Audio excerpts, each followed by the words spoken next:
doutora Amanda, meu bebê tá com muita dificuldade para evacuar. Eu não sei como que eu posso ajudá-lo a passar por isso de uma maneira mais tranquila.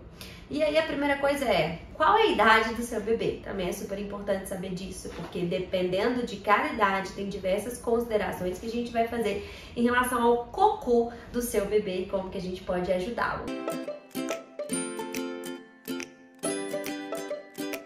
Bom, questão da evacuação é realmente uma dúvida muito comum que vocês me trazem. E dependendo do quadro da criança, realmente causa um impacto muito grande na família, porque alguns casos de constipação intestinal mesmo, pós-introdução alimentar, são realmente muito angustiantes, né? Um bebê com dor, um bebê que às vezes fissura ânus pelo cocô ser muito duro. Mas existem outras coisas que são muito comuns e muito esperadas e que angustiam vocês também nos bebês que estão em aleitamento materno e principalmente os bebês mais pequetitos. Então vamos dividir por idades. Bebês pequenos que não iniciaram a introdução alimentar ainda e que estão em aleitamento materno exclusivo. Nos primeiros meses de vida desse bebê, ele tem uma coisa que se chama disquesia do lactente, em que ele tem essa incoordenação, para ficar mais fácil para vocês entenderem, é como se ele tentasse fazer o cocô, fizesse força abdominal para fazer o cocô, porém ele meio que contrai o ânus. Então, em vez de relaxar o ânus, ele contrai.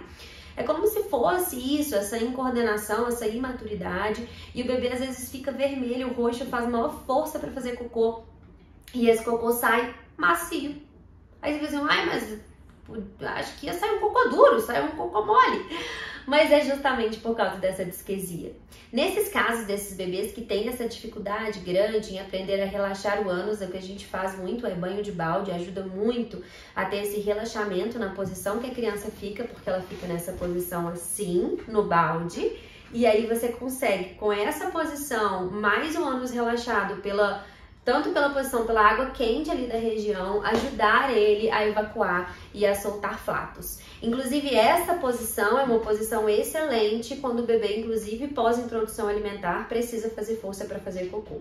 Então, essa a gente sempre vai lembrar, a gente pode colocar o bebê nessa posição, tanto se ele já começou a introdução alimentar ou se ele não começou, porque é uma posição que realmente facilita para o cocô sair.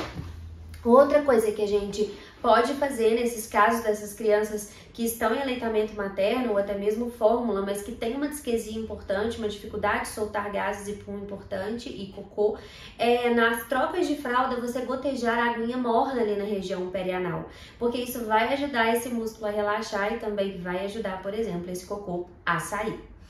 Então, além disso, justamente para ajudar a sair esses gases, as massagens na barriguinha também são super bacanas, mas aí mais relacionados a gases, relacionados a cocô, a gente fala muito sobre a questão posicional e sobre a questão do gotejamento de água morna, que ajuda muito.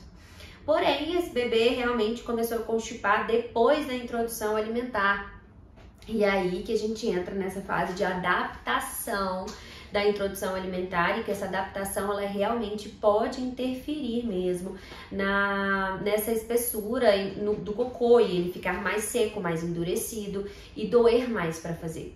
O que acontece é que às vezes o cocô ele fica duro inicialmente, aí a criança percebe que dói para fazer, e a própria criança, principalmente as maiores, elas começam a segurar por conta própria.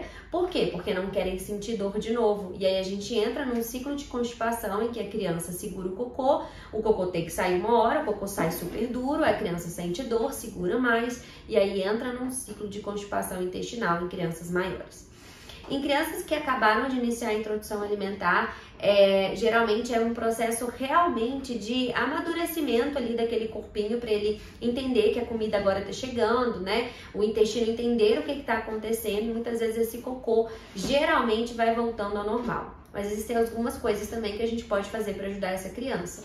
Também a posição, manter essa criança numa posição confortável para evacuar, com o joelho mais elevado, é excelente. E outra coisa é você priorizar alimentos laxativos, né? Então, abacate, por exemplo, que ajuda muito a soltar, mamão, que ajuda muito a soltar, azeite por cima das refeições, isso tudo para auxiliar, laranja, para auxiliar esse intestino a soltar. E eu gosto muito, eu falo muito sobre a ameixa preta, aquela seca sem caroço, sabe? Aquela ameixa desidratada.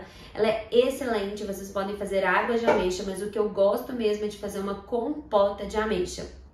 E vai a receitinha aí pra vocês, que vocês pegam essa ameixa preta, colocam numa panela com um pouquinho de água, liga o fogo, deixa ferver um pouquinho, essa ameixa ficar bem molinha.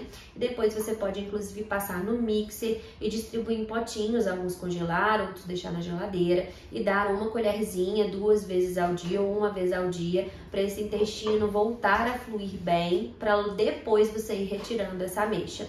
Às vezes eu até peço na hora que vai fazer essa compotinha pra gente colocar um suco de laranja mesmo, espremido, e 2 colheres de chia. Isso ajuda ainda mais a soltar esse intestino. Lembrando que a gente precisa também que o bebê goste e aceite água, justamente para hidratar mesmo e pro cocô ficar mais molinho, não ficar tão ressecado. Então, essas são estratégias que a gente faz desde a introdução alimentar até crianças maiores para não deixar entrar no ciclo da constipação intestinal. E se a criança já está maior, não aceita ameixa, ou se a ameixa não fez diferença, as frutas laxativas não mudaram tanto ou a criança não aceita, a gente ainda tem outras coisas que a gente pode fazer, como por exemplo alguns remédios manipulados, enfim. E aí é um post para outra história. A princípio, lembre-se que disquesia é normal, que acontece no início, nos primeiros meses de vida, e que massagem, gotejamento de água quente, posição, banho de balde e depois da introdução alimentar, frutas laxativas, azeite e principalmente a ameixa são excelentes para ajudar o bebê a fazer cocô, tá bom? Espero muito ter ajudado vocês. Até a próxima! E se você gostou, dá um like aqui e se inscreva no canal. Beijão!